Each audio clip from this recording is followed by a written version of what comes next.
The following is a special presentation of Tony Kurre Radio. Welcome back, UAB Director's Chair. He's the athletic director for UAB Blazers. So Mark Ingram, he joins us every single week right here on Tony Kurre Radio, Audacity, wherever you get your favorite podcast. You can find us. Of course, the show airs at least 5 times a week live on Tony Kurre Radio. I was actually at a meeting this morning, and someone came up and said, "Man, I've been a fan of yours forever," and blah, blah, blah, blah. I'm sorry, but what are you doing now? And he's like, "I know you got out of the jocks thing like 5 years ago," and I showed him. I had the app on, and of course, I turned it on. The UAB Director's Chair was actually playing this morning at 6:30 in the morning. I was like, there you have it, because we move things around so you can get but pretty much from 6 o'clock in the morning to like 7 o'clock at night, every hour on the hour, we have a different show airing. It's just fantastic. And again, you can go check out those shows wherever you do your favorite podcast. First of all, you doing good? Everything fine? We got a lot to get into. Good, man. I want to ask you, we're doing this show here on, what is the day? The 13th? Of November. So that means we got 17 days till December 1st. And December 1st is a very important day for college football, because that is when the CFP has to decide what in the world they're going to be doing for the 2026 season. Normally, they're about 12 to 18 months ahead of the turn here, but this year they're not. And as of right now, we have a 12-team playoff. Everyone thinks it's going to go to 16, but they all have to decide. Well, I say they all have to decide. The Big Ten and the SEC have to decide whether they can play like big boys together before they can tell everyone else what we're going to be doing next season. I can't imagine them wanting to go there. They're talking about punting it for another 12 months. We're doing the 12-team playoff. Right now, they just can't figure out who's going to get in. The SEC obviously has a different way of looking at it. The Big Ten wants 4 teams in from each of the Big Ten and the SEC, and then you'd have 3 bye teams. Just blah blah blah blah blah. Anyway, I can't imagine the CFP not figuring out a way to get another week of college football, which is another week of revenue under their belt in time by December 1st, and then the bowl executives, who, of course, have their own thing where they're tied into each individual league and or conference based on who wins what and who's going to the bowl games. They're waiting on the CFP first as well. So can you talk a little bit about that and tell me what you think as an athletic director of a big-time school? What do you think is going to happen? Well, what I'm reading, I'm not certain they're going to 16. I think there's a lot of angst around that for a number of reasons, and those reasons kind of vary. Some people think it's too many games. Some people think it isn't necessary. Some people think, I think if you look at last year, I don't think that they seeded the teams properly, and they're already adjusting that for this season. But it was very obvious, even in the 12-team playoff last year, that probably call it teams 7 through 12, maybe even teams 5 through 12 were very different than the top 4. Yeah. And so you've got to start wondering, this isn't the basketball tournament. And if the quality of play is as different as it appeared to be, or did teams like Tennessee just have a bad day? Did Indiana or did SMU just have a bad day? And maybe they did. Maybe it was poorly seeded. And again, I think that last year, and look, I'm all for being a G6 guy. I'm all for, the G6 teams getting in, but how does Boise get a bye last year? Yeah. And if you look at all 4 teams that had a bye, they all lost their first game when they did play. So that I think reseeding is good. I don't think the 16 is automatic. And then the issue is, using that word automatic, is the automatic qualifiers. The SEC is claiming that they're good to not have AQs, but that the Big Ten wants them. So, yeah, that's where they've got to figure out a compromise and how they're trying to decide that and why one group favors it over the other. You can make the assumption why they're favoring it because it guarantees access. Listen, and I get your vibe on certainly this year it is as wide open as it's ever been. I mean, I guess Ohio State and Alabama have kind of separated themselves just a little bit. But we've seen, Memphis go down to UAB. We've seen some crazy games happen this year, as we do every year. But I mean, after like the 3rd or 4th team, like you said, anyone can beat anybody. It at least appears that way, which is a lot of fun. I like the idea of expanding it to 16 because I do believe then more group of 5 teams are going to get a chance to get in. Right now, it's going to be 1.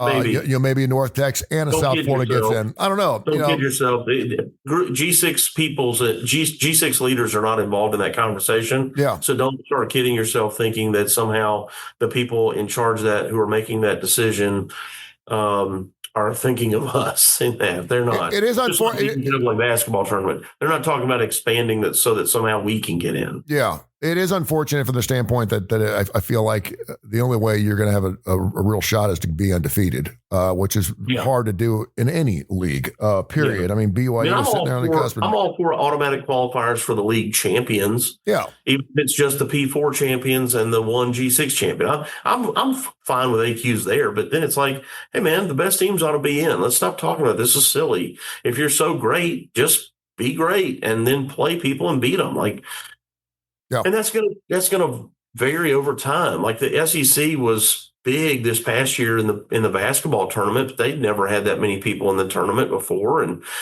the ACC used to dominate that. Well, they didn't have as many. Well, that doesn't mean that this year that'll be that way, or next year, the year after that. So it kind of ebbs and flows. Yeah. The other thing that it impacts that we've got to be cognizant of is the number of teams that are in the playoff and the dates in which they play.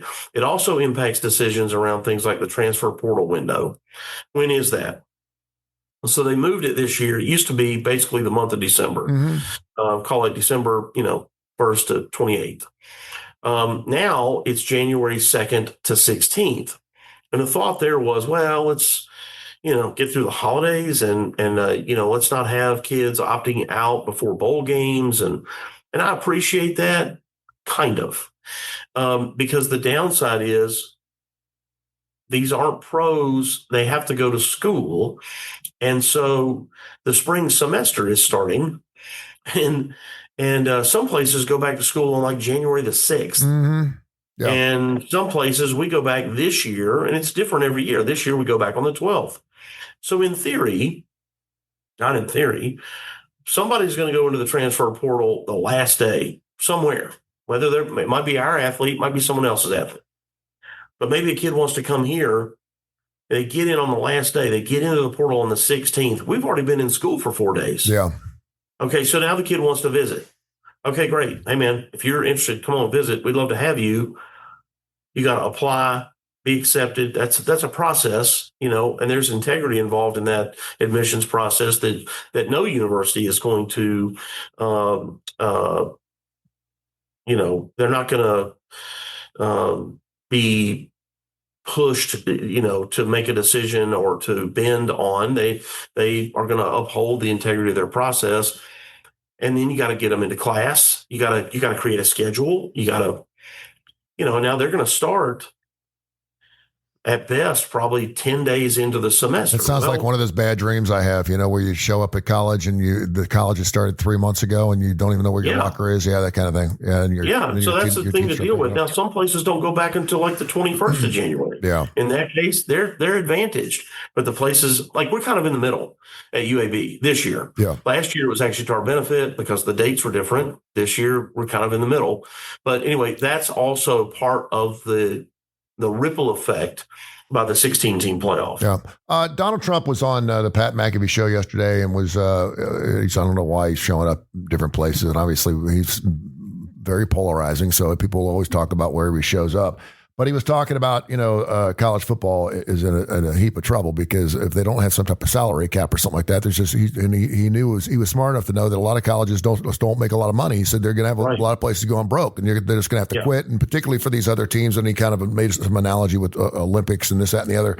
I'm going to fast forward just a little bit, because he didn't tell us anything really new. But how is this playing out as far as the money goes with basketball season? Now that basketball season's underway, we got people obviously making money there too. You're not talking about 120 guys. You're talking about 12 or 5 guys on a team. And thing. Are you seeing the same type of parity you are seeing like in the college football pay scale, or how does that work out? How's that look? Because I don't hear anybody talking about that at all. Yeah, I think the basketball players, they have always been, there has never been a group more pampered in college sports than men's basketball. And they get the most, they have the nicest spaces. There's just a few of them. They travel the best, they eat the best. And that's literally everywhere. Yeah. Not just, Kentucky and North Carolina. And by my estimation, looking at our squad and looking at others, they also get paid more per person, even if their total budget is smaller than, say, football's, but they only have 12 guys, to your point. So they're each making a lot more money than anybody in any other sport. So that, I don't know if it's true. I mean, well, I shouldn't say I don't know if it's true. The Vanderbilt coach said that their squad was 8.9 million. Wow. 8.9 million across 12, 13 guys. Are you kidding me? Well, yeah. And they were good. Listen, man, they were good. No offense to them, but yeah, not $9 million good. It's interesting because we always think to ourselves, and the Dodgers just pulled it off. They bought the championship, right? And so you're thinking to yourself, if you're only talking 5 guys, you got to pay, and you're a blue blood, and you really want your programs to play well. Kentucky was always Kentucky because it was Kentucky. Right. It was great seeing them play Louisville the other night, and you got your Dukes and your North Carolinas, and they're always going to be pretty decent because of who they are. But now all of a sudden, when you're talking about, and that's what makes college basketball so fun, is the Cinderellas. When you're talking about, the College of Charleston's and some of these other smaller schools that perhaps get a big booster or a big buyer behind them, all of a sudden they can start competing at a different level. Can they not? Yes. If they have that, but the blue bloods typically have more fans and have so over, historically over time. And so they're going to have more people interested and or willing to pay. It is possible that say a VCU could have some billionaire that's just overzealous about making sure that VCU basketball is great. But I mean, maybe they have that. You're talking about, do they have that person, and is that person interested in spending their mony that way? Yeah, exactly. Yeah, I know it's an argument. We got a big fan. He's got a lot of money. Does he want to spend his money on that? Yeah. He'd probably rather have his name on a hall somewhere and put his name on a building or something like that. And it's just an argument you make, and I'm not saying it's going to happen. But it's certainly something that you'd want to look at. Do you believe there will be a salary cap? Do you think first of all, there has to be a salary cap, correct? Well, if there is one, I don't know enough about the law, but I understand that there's some legal challenges around that, creating that. But I agree. I didn't see the interview with Pat McAfee, but I agree with the concept that, understand this, there's 2,000 athletic departments across the country at all levels. There's only like 28 of them that operate with a surplus every year, meaning that don't operate and fall into the red. And everybody, and I'm talking about the highest resource programs out there, everybody receives some money from their university. Even the ones that say they don't, they do. Yeah. And you go, well, how's that possible? Well, they may not receive cash. We refer to the support from the university in 2 ways. One is direct support, which is cash. One is indirect support. Indirect support doesn't show up on your spreadsheet. It's not part of my budget. At UAB, the university grounds crew mows all of our grass. Mm-hmm. I don't have to pay them to mow the grass because they mow all the grass on campus, including our grass. Some places have a central budget to pay for utilities for the entire campus, which would include the College of Business and the arena. But that's a bill. If it's a bill you don't have to pay, that is what's referred to as indirect support. Everybody is getting something like that. And so my point is simply, and this comes back to the interview with McAfee, is that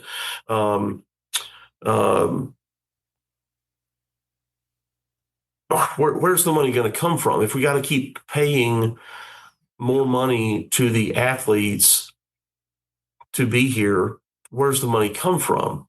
So you're either going to tax your other students that are not athletes by adding student fees, and the cost of college just becomes greater, which is harder, makes it just harder to go. Mm. And if it's harder to go and people stop going, well, how do you pay the faculty? And how do you pay to run the place? I mean, if you don't have students, you don't have a university. And so, and if you start having to cut other parts of the university to give more money to athletics, well, then you've diminished the experience of the university, right? Other services, probably you're like, hey, we don't have as many counselors anymore. So Hope everybody's mental health is good. We're just going to wing it and go from 20 to 15 because we got to take the money from 5 of these professional counselors and spend it on something else. Or, hey, we used to offer in the meal plans, 3 meals a day, except for only 2 on Sunday. Well, now it's only 1 on Sunday. Yeah. Just things. Yeah. And again, it's amazing because there's money out there, but I just don't know where it goes. I don't know who has it. And it's just amazing how it keeps showing up at different places.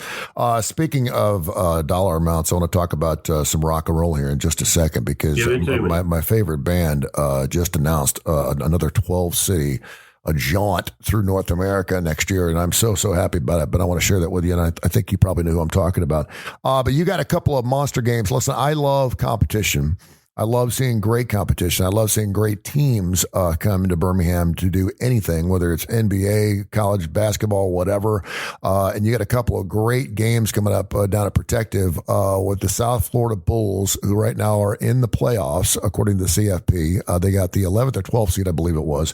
They're ranked 24th overall. And, of course, you got North Texas, the Mean Green, who's having a magnificent season, a really fun football team to watch and get up and down the football. They remind me a lot of Memphis and had a knockdown drag out with Memphis earlier in the season. But those are your 2 next games. Can you talk a little bit about that? And I know it's near the end of the season. I know the team hasn't had the type of season you've wanted to have, but I think a lot of people want to see Alex Mortensen do a great job and get that gig. He's one of those kind of guys, you just meet him one time, you root for him.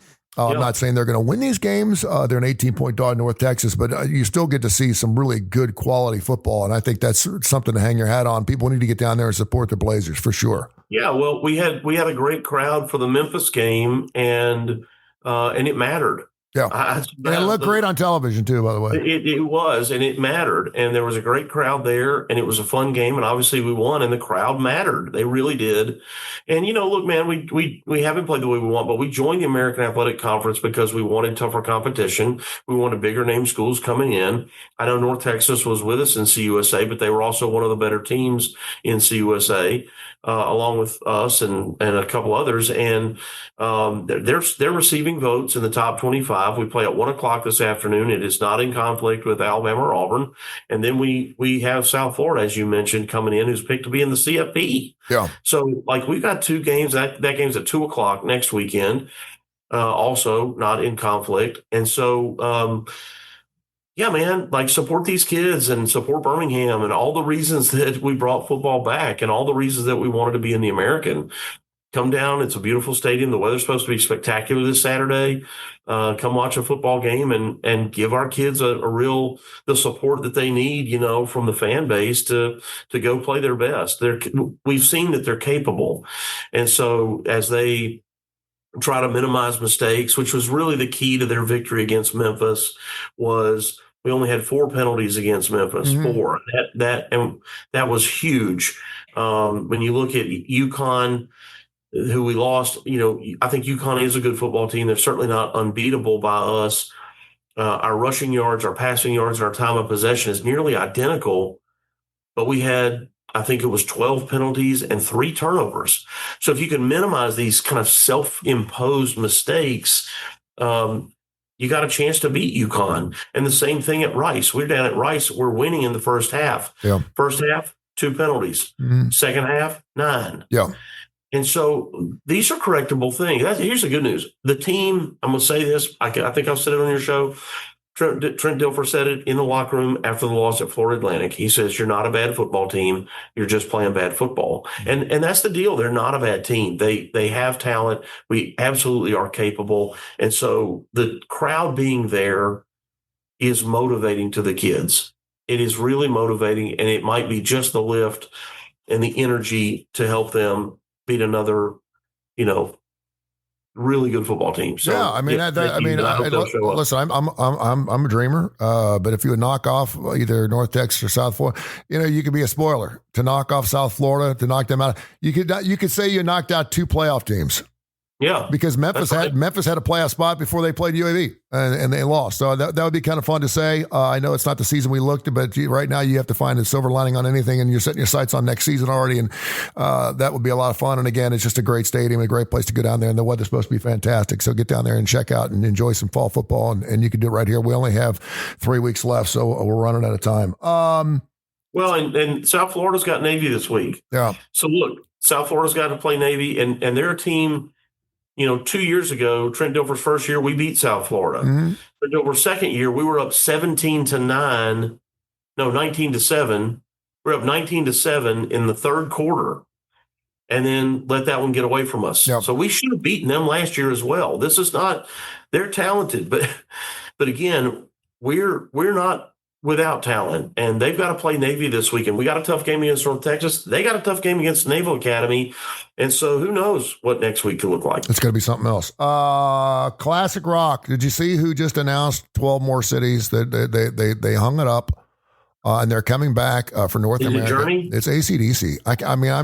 I'm so because we were supposed to go to the Nashville show. I was taking my son to it. We got a half an hour outside of the stadium, Nissan Stadium, and they canceled the flipping thing because of bad weather. And I was like, "You got to be kidding me!" And of course, they rescheduled the following night. And my son's never seen a classic rock show. I ended up taking him to Def Leppard. What did you do with the tickets? Huh? What did you do with the tickets? We didn't buy tickets. We didn't have any tickets left. I was going to get tickets when we got there. And I was told by several people, when you're going to see a stadium show, it really makes no sense to pay $700-800. I'm not going to pay that anyway, but you're not going to pay $800 for great seats because you're in a flipping stadium. You know what I mean? I mean, you're there anyway. So I was told just to get there and then I work my way down. Just work my way down. It was going to be a mosh pit anyway. So that's what I was planning on doing. But yeah, they're coming to Atlanta. In August, they set 12 dates, and I could not be happier. And I told my son, now it's another year. I mean, they're not getting any younger. But the fact that they get a chance to see them, or a chance he gets to see them, so I'm pretty excited about the fact that they're still back on the road and doing their thing. So I thought that was good. And I know how much you love AC/DC, so we'll have to get after it and get on with that too. So that'd be good stuff. All right, my man. Basketball, real quick. Talk about them. Then we'll let you fly. Rough riding, but we knew we had 12 new guys coming on the staff, so we're feeling each other way out, and it's a long season. Yeah, Andy has had a tendency every year that he's been here to get better as the season goes on. Yep. This year, I have no doubt that he'll be the same way. Yeah, tough start. I think Alabama State's pretty good. I mean, based on what I watched, I was shocked at how good they are. Not because they beat us. They looked like a good basketball team, and a little bit almost like what we were just talking about in football. We just got to stop turning the ball over as much. We've turned it over too much. We got to be a little more secure with the ball. We got to be we have improved at the free throw line. We were like abysmal. I think it was the Western Kentucky night, maybe we were like 48%. Yeah. And then we played our first game against Mississippi Valley and we were up to 60%. And then the other night we were 70%. So we're starting to get closer to where that needs to be. So that's positive. We haven't been good beyond the 3-point line yet. We're like 6 of 48 or something on the season. Yeah. Alabama State had a kid who made 6 by himself the other night. And boy, he looked smooth. Yeah, he was good. He knew what he was doing. But, look, I got faith in Andy Kennedy, and I know our fans do too. But it's no different than football, man. Let's not get, after game one, get down on these guys and not support them. The crowd makes a huge, huge difference. And our student crowds have been a lot of fun. They've been way up this year. I mean, way, way up this year. So let's get everybody else. Like even our season ticket holders who bought tickets, we need you to show up to the games. And yes, if you don't have tickets, please get them. So come support the Blazers, man. It's going to be a lot of fun. We play tomorrow night, Friday night, against High Point, who historically, meaning over the last decade, they're a team that competes for their conference championship every single year. So I'm in. I don't doubt that they too, like us, will be a good basketball team. I think my boy will be coming in town just to see that, because I think we're planning on going to see some college football on Saturday. So that'll work out really, really good. All right, dude, go do your thing. Winner, chicken dinner. Let's get some wins this weekend. Greatly appreciate everything you do, and we will catch up next week, my man. Thanks, pal. The Blazers. This has been a special presentation of Tony Kurre Radio.